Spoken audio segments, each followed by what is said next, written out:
Buenas tardes et bienvenue dans ce nouvel épisode de Rapido. Aujourd'hui, j'ai envie de vous présenter la frontière entre Hendaye et Irún, mais sous un autre angle. Car si la majorité des Français connaissent la frontière pour ses ventas, d'ailleurs, si vous voulez en apprendre un peu plus sur le sujet, j'ai un épisode rien que pour vous. La frontière entre la France et l'Espagne est un lieu à la fois de tension et d'échange. Séparée par le fleuve Bidasoa, on y trouve une île ridicule, l'île des Faisans. Elle est minuscule, mais elle a pourtant une valeur hautement symbolique. C'est ici, par exemple, que François Ier est échangé contre ses fils après la bataille de Pavie, où il est fait prisonnier par le royaume d'Espagne.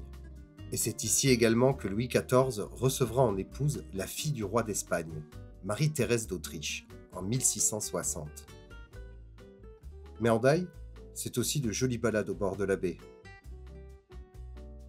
marquées par les tensions du passé entre Hendaye et Hondarribia, comme cet ancien fort, érigé sous la direction de Vauban et dont une partie a été acquise par un comte assez riche au XIXe siècle, et puis transformée en villa mauresque au milieu du XXe.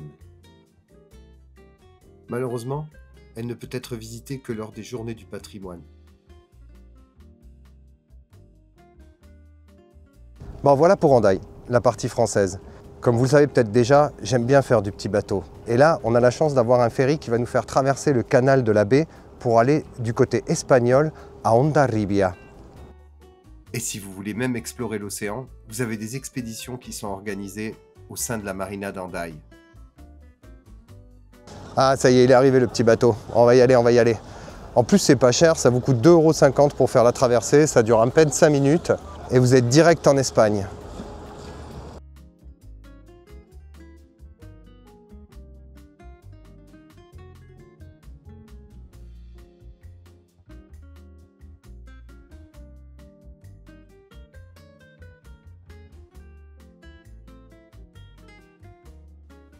Une fois débarqué de notre petite escapade aquatique, on arrive enfin à Hondarribia, ou Fontarrabie en français.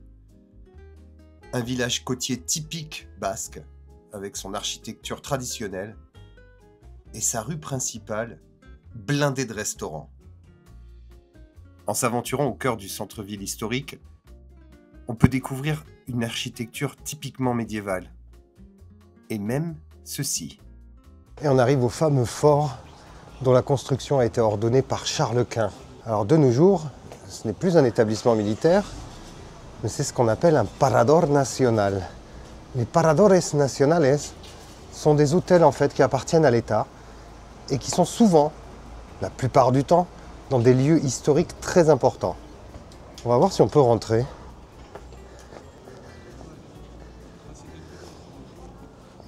Il est tellement grand le machin, j'arrive pas à le faire rentrer dans le cadre. Incroyable. Alors ceux qui arrivent à avoir une chambre avec une fenêtre sur ce côté-là, ils vont apprécier une vue de ouf. Bon, pas le temps de niaiser, on va essayer de rentrer dedans.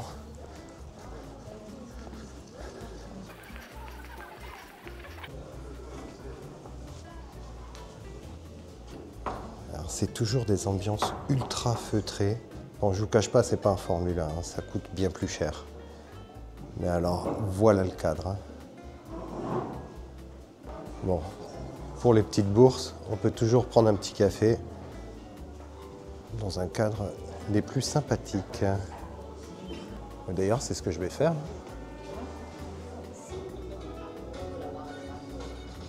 Hola, quisiera un café con leche, por favor. ¿Es posible? Gracias.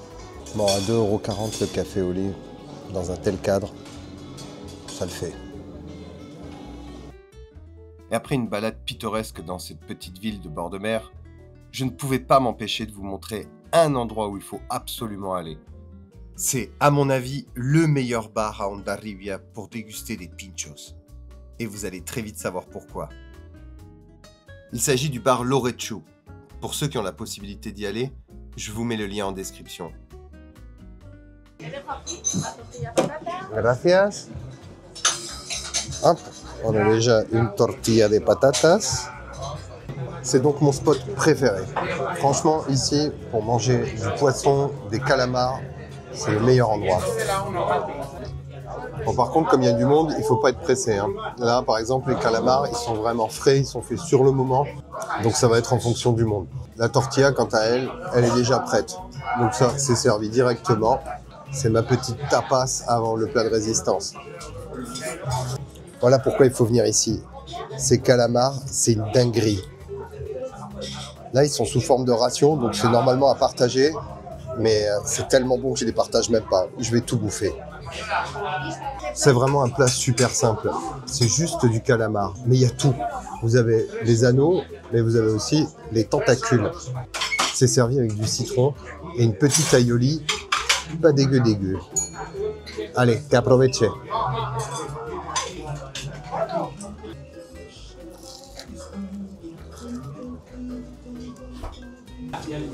Les tentacules, il n'y a que ça de vrai.